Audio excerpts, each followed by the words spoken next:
So Donald Trump had put out a tweet targeting South Africa and trying to insert himself into the situation in South Africa where they're going to take land from the colonizers and give it back to the people that it belongs to, because the colonizers didn't get the land fairly. They murdered, they stole, they pillaged, they raped. We know the story of the colonizer. Now, Donald Trump, he's supposed to be this Mr. America first and protecting America.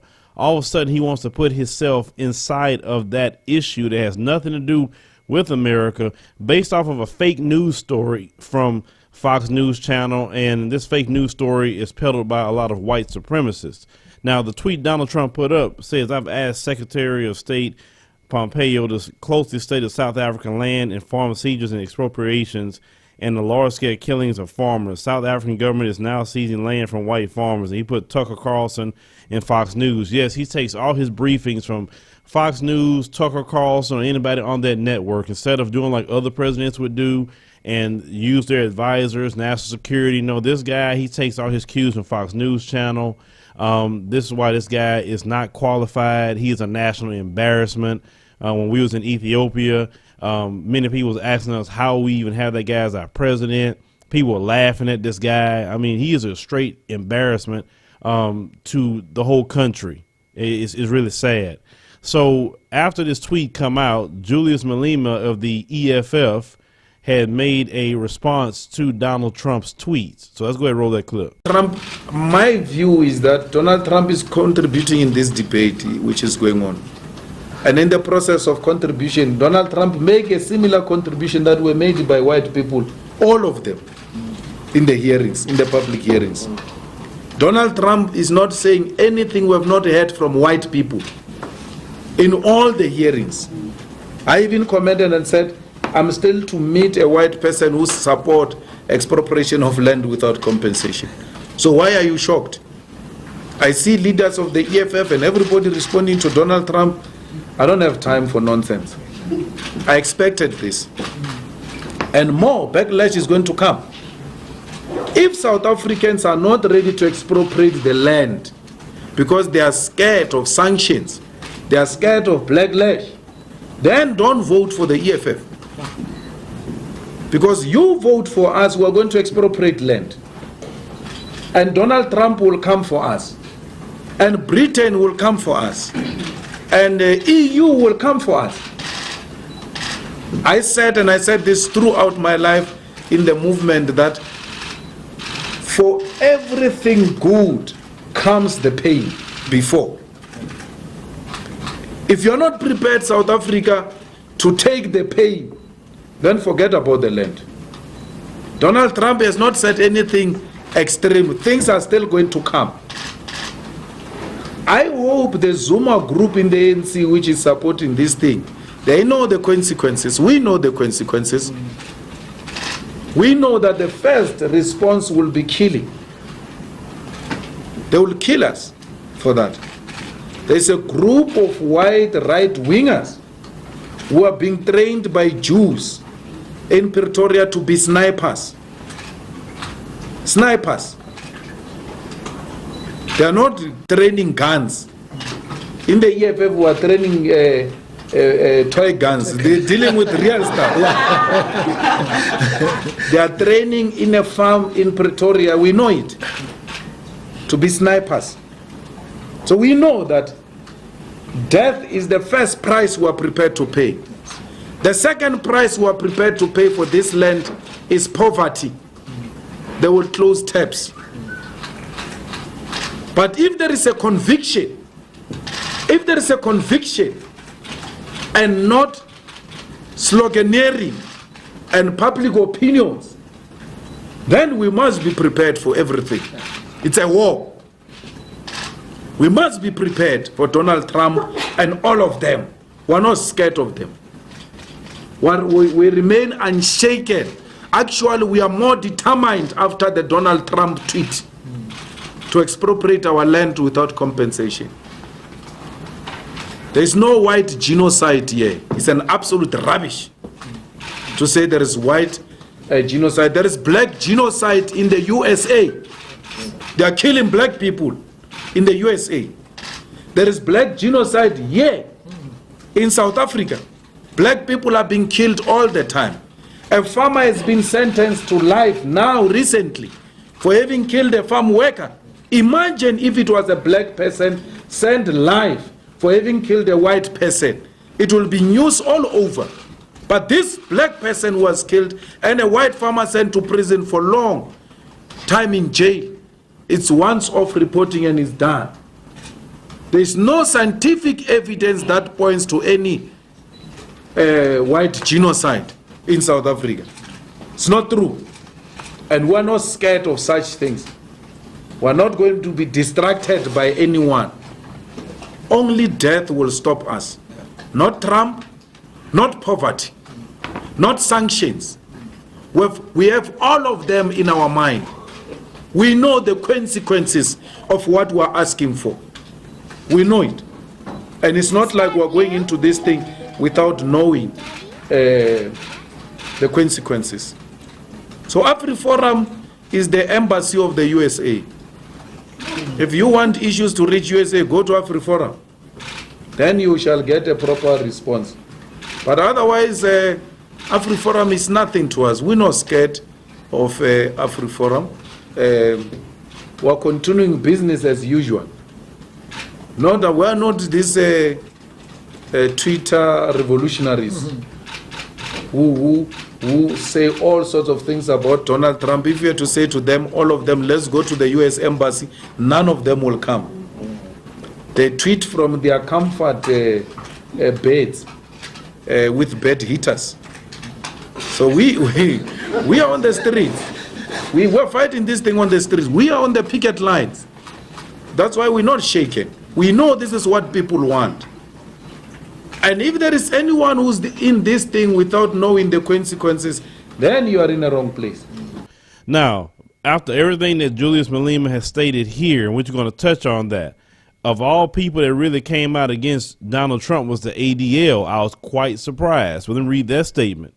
It says, it is extremely disturbing that the President of the United States echoed a long-standing and false white supremacist claim that South Africa's white farmers are targets of large-scale racially motivated killings by South Africa's black majority. White supremacists in the United States have made such claims for years.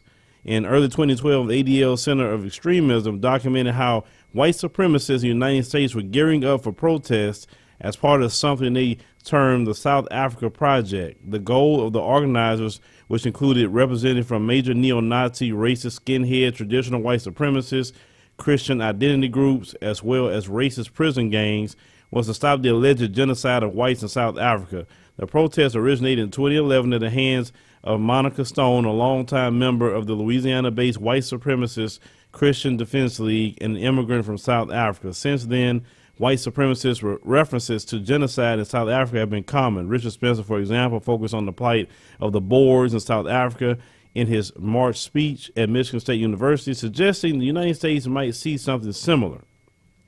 We would hope that the president will try to understand the facts and realities of the situation in South Africa rather than repeat disturbing racially divisive talking points used most frequently by white supremacists. But you have to understand, Donald Trump himself is a white supremacist, so he's only speaking what his people says, okay?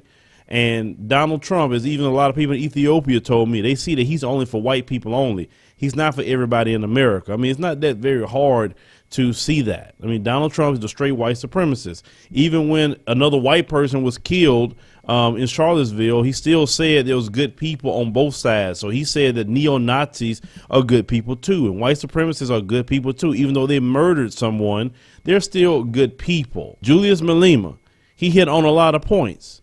Now, one thing he brought up is the black genocide in the U.S. There's been a black genocide ever since we've been here. And let me tell you something. People on the continent know about the genocide that's happening to us right here. They know exactly what's happening to us. They articulate that very well when you have a conversation with them on the continent.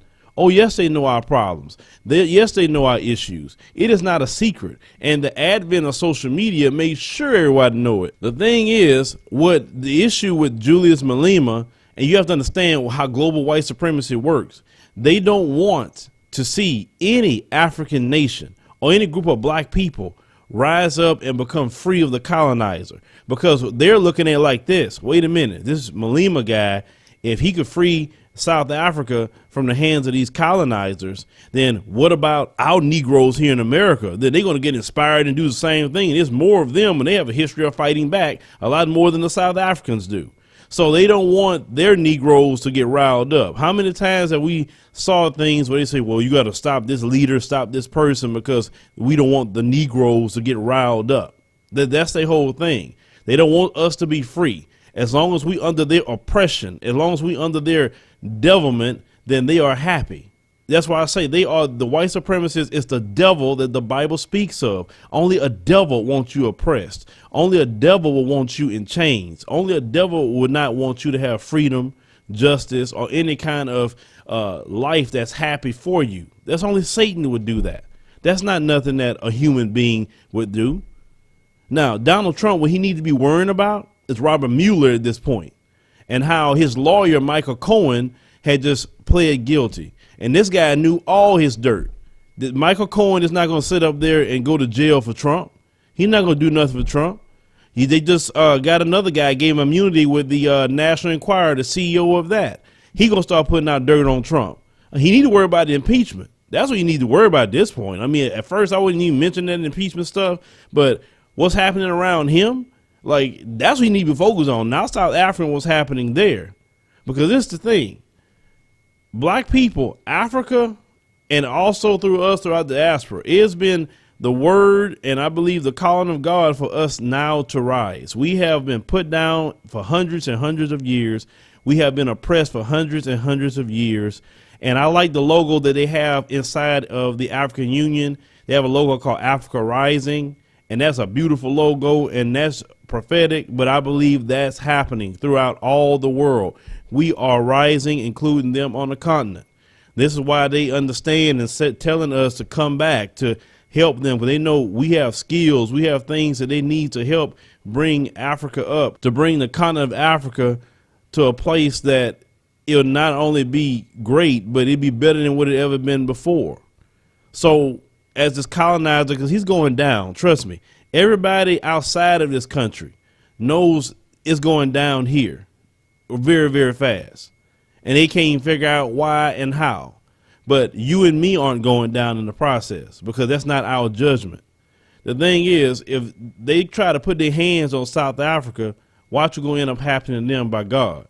Watch how God do things to them they didn't see coming. Because you can't be putting your hands, you can't oppress people forever. The day of you oppressing the African continent is over. It's over. No more. It's time for the people to have freedom for once. It's time for them to take control of their own land, their own destiny. It's time. You're not going to be a perpetual colonizer and a perpetual slave master over a group of people no longer. You're not God. You don't have that power. And this is what's going on there. And just like he said, they training to kill, because that's all they do, these white supremacists. They are the most primitive group of people that's running around society, the white supremacists. All they know to do is kill. But let me tell you something. What good is your gun? What good is your killing when you're fighting against God? And that's the whole thing they don't realize. I could run a laundry list of issues why they losing more than anything else. That's why they're so scared. See, Trump, that's that not even a dog whistle. He's worried that we in America are going to get inspired by Julius Malema and saying, wait a minute, maybe we should stand up and fight for our rights for a change. We watch these cops murdering our children, shooting people in the back, and we say nothing. We quickly forgive, which we should not have no forgiveness in our heart at all. Like they said in another video I watched, the time of forgiveness and reconciliation is over. And I agree with that. It's no time to explain racism no more. It's no time to, no, ain't none of that. It's time for us to be free and free from oppression. And that is a godly thing, to want to be free from oppression. Anybody that wants you to stay oppressed and stay controlling you and stay treating you like a fifth-class citizen is of the devil. So Julius Malema and the EFF is right to stand up for the people in South Africa. How is it okay that you have a small group of people controlling all the land, and they can't produce no title deeds? They can't produce nothing to say, I got this the right way, because they know they didn't. Everything these people have gotten, I told you this before, whether it's South Africa or wherever else they've been, has been theft, murder, destruction, pillaging, rape. Nothing has ever been done the right way. Brotherhood, working hard together, none of that. That's not how they came to power, and that's not how they maintain their power. Now, as Julius Malema said, he didn't get involved with that not knowing the consequences, because he know who the white supremacists are just as much as we know. They're going to try to do sanctions. They're going to try to do all kinds of things, right? But see, the thing, what they don't realize is China, what they're going to do, they're going to backdoor, and they're going to start giving money to South Africa where the sanctions not going to work. That's how China, because see, China want to do everything against the United States that it can, especially more so now than ever, right? So China's undermining the United States, especially a lot of places in Africa. Now, I heard the situation about China and Africa, especially in the area of business. And, you know, a lot of times we say China don't need to be there, X, Y, Z. Well, then I was explained to by the prominent business people in Ethiopia that the reason why they're dealing with China, because China gives the money, China wants to invest, but China don't want to control the country. They want to just leave the politics alone. They just want to make money. And they're hiring, like, for instance, Ethiopian workers to build these buildings. They're not having the guys to sit out and not make any money. It's kind of hard for them not to take that deal when they're creating jobs and also investing into the country, because they say that when America comes in, they want to tell you what your president what to do. They want to put what laws you should be following, everything, just so they invested some money. So they're saying, hell no, we rather deal with China.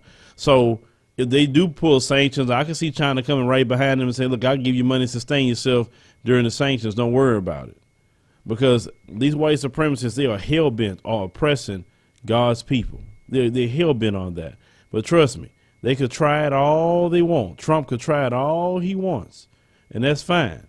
But the thing is, it's not going to work. The EU, if they try it, it's not going to work. If the UK try it, it's not going to work. None of it's going to work, because it is time for Africa to rise.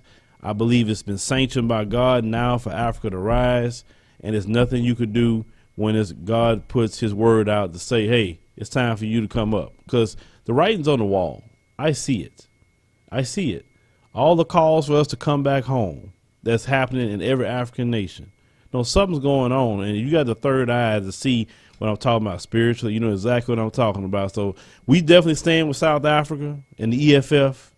Brothers and sisters, don't put up with the white supremacist colonizer at all. We stand with the BLF out there. Don't put up with this white supremacist colonizer. If he don't like being in South Africa, he can carry himself back to the Netherlands. But, oh, I forgot. The Netherlands don't want them either. Nobody wants them. So since nobody wants them, they need to humble themselves and get along with the program. But they're not going to do that, because it's not in their nature as a white supremacist to get along with nobody. Either they're murderers, they try to harm people, they want to control everyone else, they want everyone to do the work for them, and they don't do anything. So, no, the tide has turned. It's over with. It's only a matter of time. But leave me a comment. Let me know what you think about this particular story, as Donald Trump once again peddles more fake news, lies straight from the mouths of white supremacists. Even the ADL has called that out, of all people. But Julius Malema also pointed out the genocide in the United States that Donald Trump don't say nothing about. Donald Trump don't care about the genocide of black people in the United States because he's a white supremacist. That's why.